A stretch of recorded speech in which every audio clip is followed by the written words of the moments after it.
안녕하세요. 리즈입니다. 여기는 제가 머무르고 있는 숙소에서 가까운 용산에 있는 아모레 퍼시픽 본관 건물이에요.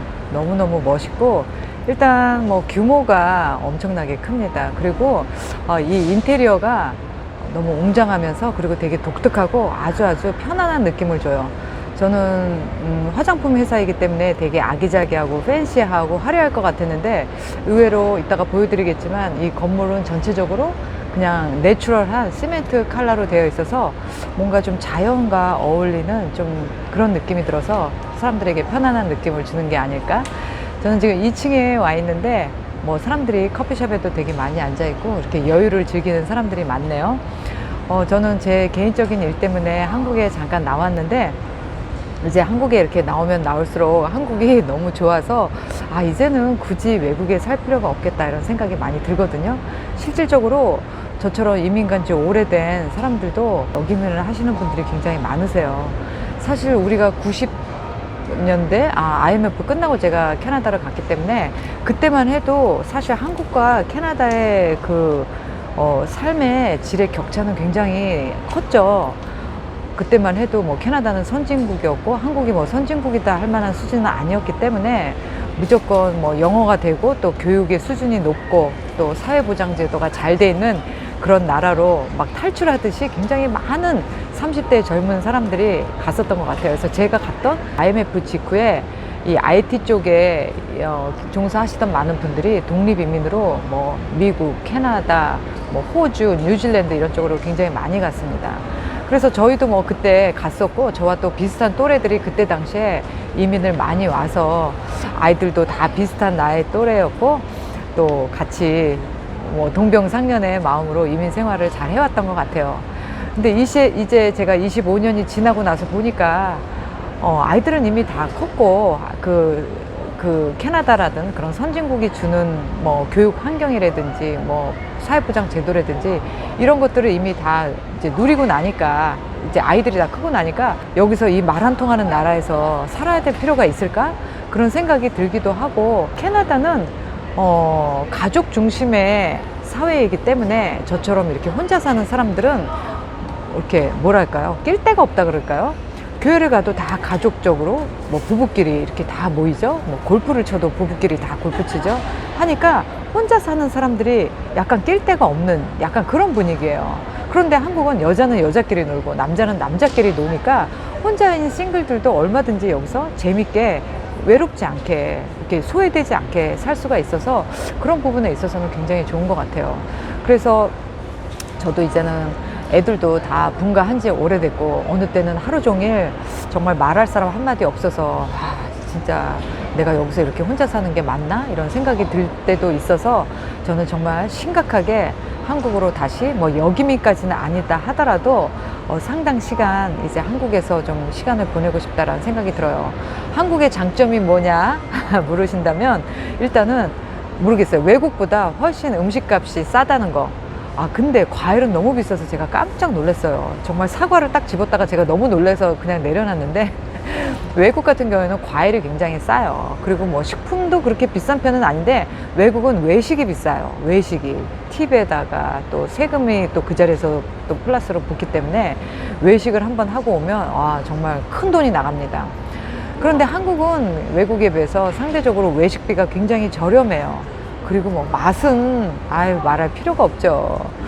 맛은 정말 가는 곳마다 아무 데나 들어가서 먹어도 정말 맛있는 것 같아요. 그래서 한국에서 이렇게 저렴하게 그리고 맛있게 먹는 행복도 우리가 포기할 수 없기 때문에 그 부분이 굉장히 메리트가 커요. 그리고 캐나다에서는 사실 뭐 사람들을 불러서 식사를 한번 대접하려고 해도 그렇게 외식비가 비싸니까 다 집에서 하거든요. 그럼 집에서 손님 한번 초대하면 하루 종일 서서 부엌에서 음식 준비를 해야 되는데 여기는 뭐 누구에겐가 음식을 대접하기에 별로 부담이 없는 금액이라서 참 그런 부분에 있어서 아주 좋습니다. 한국에 사시는 분들은 한국이 얼마나 좋은지 잘 느끼시지 못하는 것 같아요. 근데 저는 뭐 외국에 뭐 북미권에서도 오래 살았지만 뭐 유럽 여행이라든지 뭐 동남아라든지 이렇게 여러 군데를 다녀보면 정말 한국이 너무너무 좋은 나라다라는 걸 느껴요. 일단 먹는 부분에서 너무너무 없는 게 없이 풍족하고요. 그리고 환경적인 면에서도 일단 치안이 너무너무 안전해서 저는 그것도 좋아요.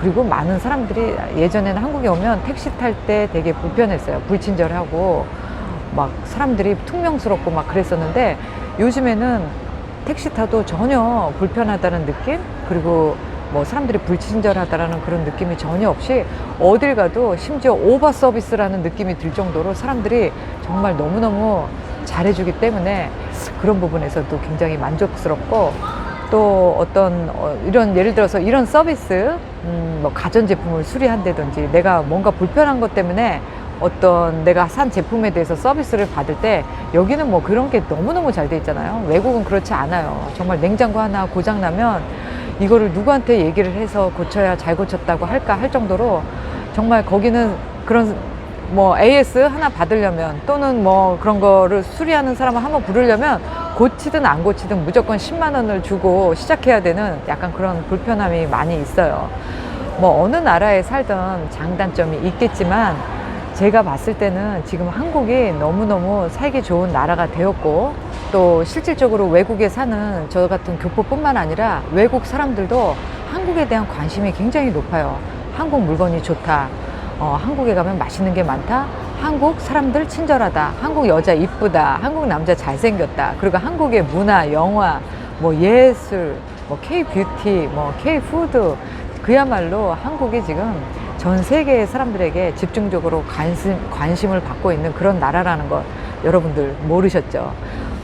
저희 애들도 큰 애는 5살 때, 그리고 작은 애는 1살 때 캐나다를 갔는데, 저희 애들은 다행스럽게도 한국말을 제가 잊어버리지 않게 잘 키웠기 때문에 애들도 한국말을 잘 하고 또 한국 문화를 굉장히 좋아해요.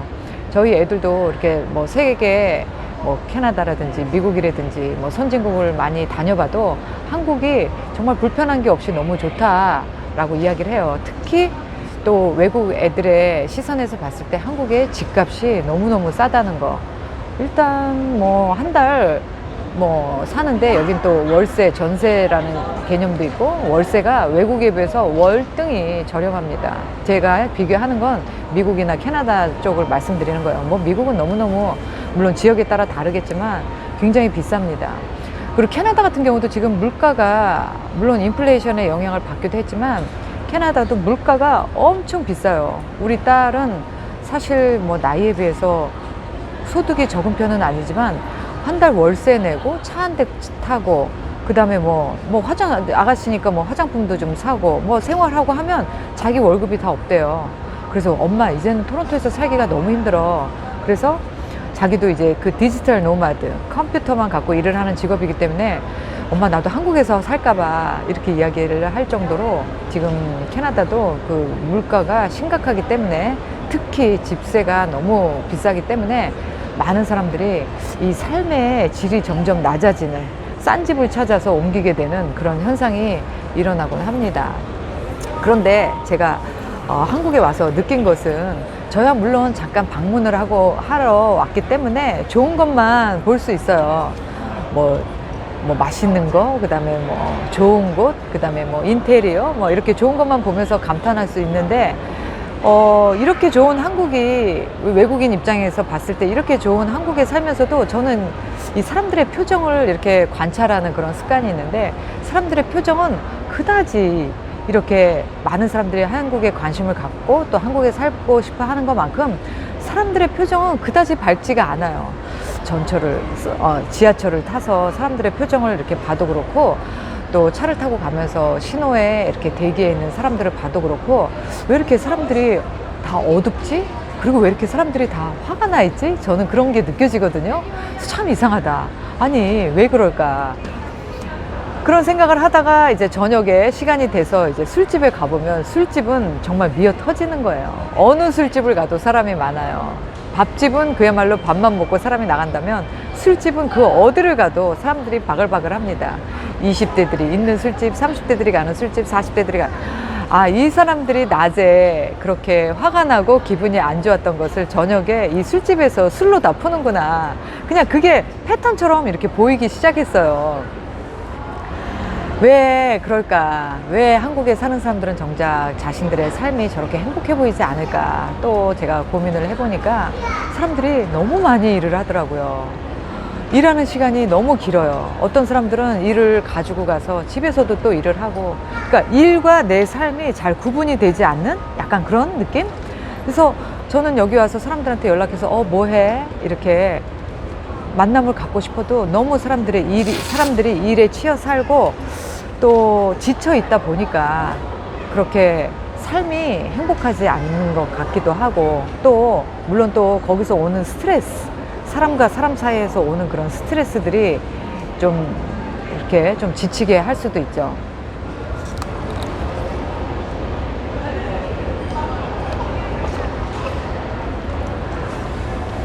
그래서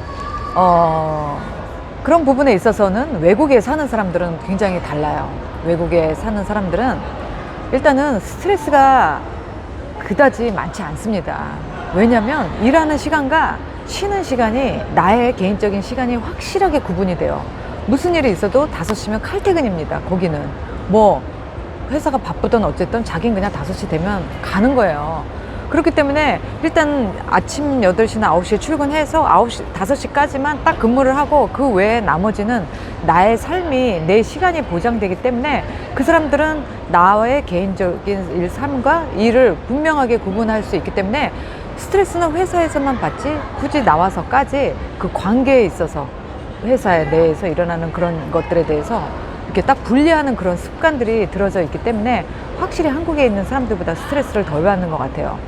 그리고 또 직장이나 어떤 조직 내에서도 굉장히 서로를 배려하기 때문에 어떤 상하 조직이다라는 그런 느낌보다는 좀 이렇게 좀 평등하게, 심지어 나보다 상사인 사람에게도 뭐 여기는 뭐 누구님, 누구씨 이런 존칭이 없기 때문에 다 이름 부르면서 서로 웃고 화기애애하게 직장 생활을 하기 때문에 그렇게 배려하는 문화, 상대를 먼저 생각하는 그런 문화가 굉장히 자리 잡고 있어요. 물론 외국도 이렇게 올라가면 올라갈수록 더 많은 스트레스와 또 더 많은 그런 또 경쟁 이런 것들이 있겠지만, 적어도 우리가 이렇게 사는 그냥 보통의 삶에서는 많은 사람들이 그렇게 직장에서 큰 스트레스를 받으면서 일하는 사람들이 저는 많지 않은 것 같고, 또 일단은 외국에서 살면은 뭐 어딜 가나 그냥 바로 뭐 집 밖에만 나가도 뭐 푸른 잔디와 나무와 뭐 좋은 공기와 구름과 이런 그냥 삶 자체가 공원 같은 그런 환경이 있어서 또 이렇게 바로바로 힐링이 되는 그런 장점도 있습니다. 어디에 사는가 그것이 중요한 것이 아니라 삶을 대하는 나의 마음, 나의 태도가 중요한 것 같아요. 제가 지금 묵고 있는 제 친구 집도, 친구랑 이렇게 같이 이렇게 살다 보면 제 친구도 일 때문에 너무너무 많은 스트레스를 받아서 집에 오면 저를 붙잡고 오늘 하루 동안 있었던 그 손님들에게 받았던 그 스트레스와 그 짜증과 그 분노를 막 풀어내요. 아휴, 뭐 들으면 정말 너무너무 같이 화가 날 정도로 스트레스 받는 일이긴 하지만, 생각해보면 그 어디에도 스트레스 받지 않는 일은 없는 것 같아요. 그 어디에도, 그 누구도. 그게 어떻게 보면 우리가 이제 인간으로서 삶을 살아가는 그냥 고통의 하나죠. 근데 고통을 받지 않고 인간은 결코 살 수 없다는 거, 그리고 삶이 그냥 고통이라는 거, 그런 거를 이제 느끼게 되면서 그런 스트레스와 삶의 고통을 우리가 피할 수 없어요. 어딜 가나 누구를 만나나 내가 인간으로서 사회 활동을 하려면, 그러면 과연 그렇게 피할 수 없는 스트레스를 나만은 어떻게 그거를 극복할 수 있을까, 방법을 찾아야 되는데, 엊그저께 제 친구 같은 경우는 너무 화가 나고 너무 스트레스를 받으니까 자면서 내가 눈을 뜨지 않았으면 좋겠다라는 생각을 했다라고 하더라고요. 와, 이래서 한국 사람들이 이렇게 많은 자살을 하는구나. 어떻게 타인에게서 받은 스트레스를 가지고 내가 눈 뜨고 싶지 않다라는 생각을 할 수 있을 만큼 그게 힘들게 할까. 그런 생각을 들면서 한국의 사람들이 왜 그렇게 어둡고 화가 나고 분노하는지 좀 이유를 알게 됐습니다. 그래서 저는 이제 뭐 가까이에는 저희 친구, 또 많은 여기 한국에 사시는 분들에게 나만의 그런 스트레스와 고통을 벗어나는 방법을 뭔가 개발하고 알아내지 않으면 끊임없이 누군가에 의해서 자극받고 또 경쟁하면서 내가 뒤처진다는 느낌으로 패배감을 느끼고 자존감도 떨어지고 막 여러 가지 정말 사람과 사람으로 인한 스트레스들을 많이 받기 때문에 이렇게 살고 있는 것 자체가 불안하고 공황장애, 그 다음에 뭐 경계선 인격장애, 우울증, 그 외에 뭐 많은 이렇게 질병 아닌 질병들로 고생하는 사람들이 많은 사회가 이렇게 제3자가 봤을 때, 제가 객관적인 눈으로 봤을 때 한국 사회인 것 같아서 좀 마음이 안 좋기도 하네요. 저도 물론 스트레스를 받습니다. 스트레스 받아요. 그런데 그 스트레스가 피할 수 없는 거라면 뭐 즐기라고 하잖아요. 저는 그냥 내가 살아있구나. 죽어 있다면 그러한 스트레스도 못 느낄 텐데, 내가 뭐 어떠한 자극을 받는다라는 것은 내가 그만큼 살아있다라는 것을 인식하게 하는 그런 의식과도 같은 우리의 일상이다, 이렇게 생각을 하고, 내가 누군가에 의해서 스트레스 받는 것을, 누군가에 의해서 정말 짜증나는 것을, 내가 그것을 내가 안에서 흡수하고 내가 그것을 고통스러워하면서 내 아까운 시간을 버릴 것인가, 아니면 그것을 내가 그냥 거울처럼 반사를 시켜서 그냥 보내버리느냐는 나한테 달려있는 거고, 그거는 내가 나름대로의 내 내공을 쌓아서 내 시간을 얼마만큼 소중하고 가치 있게 다루느냐, 그거에 따라 달라지는 것 같아요. 많은 남녀분들도 만남을 하면서 나는 저 사람이 마음에 드는데 저 사람은 내 외모가 마음에 안 들어서, 또는 뭐 내 살아온 인생이 마음에 안 들어서, 내 직업이 마음에 안 들어서 누군가에게 또 거절을 당하고, 한 번의 거절이 아니라 여러 번의 거절을 당하게 되면 사람이 굉장히 위축되고 자신감을 잃고, 또 그 마음이 또 분노로 바뀌고, 그 분노는 이유 없이 부정적인 감정을 갖게 하고 또 누군가를 비난하게 되고, 이렇게 악순환으로 이어지게 돼요. 그렇다면 과연 그것을 남의 탓을 할 것인가? 그 사람이 문제야, 너가 왜 나한테 그랬어, 너가 고쳐, 너가 나쁜 사람이야, 이렇게 할 것이 아니라, 그럼 내가 어떻게 더 괜찮은 사람이 될 수 있지? 그래? 남들 눈에 내가 그렇게 보여? 그러면 내가 두고 봐봐, 내가 더 괜찮은 사람이 될 거야, 내가 더 멋진 사람이 될 거야. 오히려 그것을 오기 삼아서 내가 더 발전할 수 있다면 그거는 플러스의 삶을 사는 것이지 마이너스의 삶을 사는 건 아니겠죠? 그래서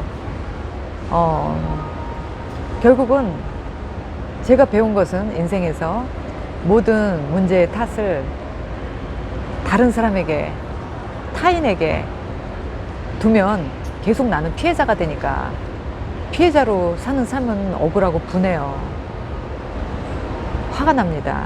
그래서 내가 피해자의 삶을 살지 않기 위해서는 내가 남에게 어떤 가해를 할 필요도 없지만, 적어도 내가 피해를 받지 않을 수준만큼의 인격, 그 다음에 내면, 멘탈, 소양, 이런 것들을 끌어올리는 수밖에 없어요.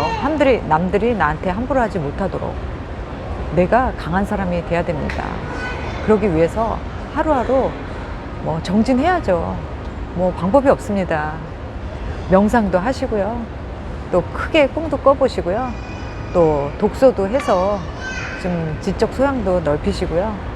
그리고 그 누가 나에게 어떤 비난이나 나쁜 품평을 한다 해도 뭐 그건 그 사람의 생각일 수 있지 하고, 내가 그 책 제목처럼 미움받을 용기를 마음속에 장착하고, 그래도 그럼에도 불구하고 나는 괜찮은 사람이야 라고 생각을 한다면,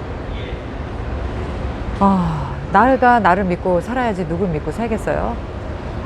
이렇게 남은 시간을, 소중한 이 시간은 정말 큰 자산과도 같은, 정말 큰 돈과도 같은 나의 이 아까운 시간을 불행하게 살지 마시고, 이 좋은 세상 많은 것을 즐기시면서 사랑도 하시고, 또 사람들 만나서 기쁨도 누리시고, 맛있는 것도 드시고, 또 생각도 나누시고 자연도 즐기시고 이렇게 좀 즐긴다라는 마음으로 또 감사한다는 마음으로 사신다면 그래, 누구나 스트레스는 다 받는다. 나만 그런 게 아니다. 그리고 또 나를 죽이지 못한 고통은 나를 더 강하게 할 뿐이다. 제가 좋아하는 이 니체의 말을 늘 가슴속에 새기면서 오늘도 또 이렇게 이 살기 좋은 대한민국에서 여러분들 힘내서 사시기를 꼭 바라겠습니다. 희망은 있어요. 여러분들이 꿈만 꾸신다면. 희망을 갖지 않는 사람은 죽은 사람이고 또 바로 나이가 들고 늙는 사람이라고 생각합니다. 오늘 여기 용산에 퍼시픽, 아모레 퍼시픽 건물에서 여러분들과 함께 제가 바라본 한국 사람들 또 교포가 바라본 우리 대한민국의 어떤 분위기나 현실에 대해서 한번 이야기 나눠봤고요. 그냥 소소한 저의 생각이니까 여러분들의 생각도 한번 나눠주시면 감사하겠습니다. 영상 시청해 주셔서 감사드려요.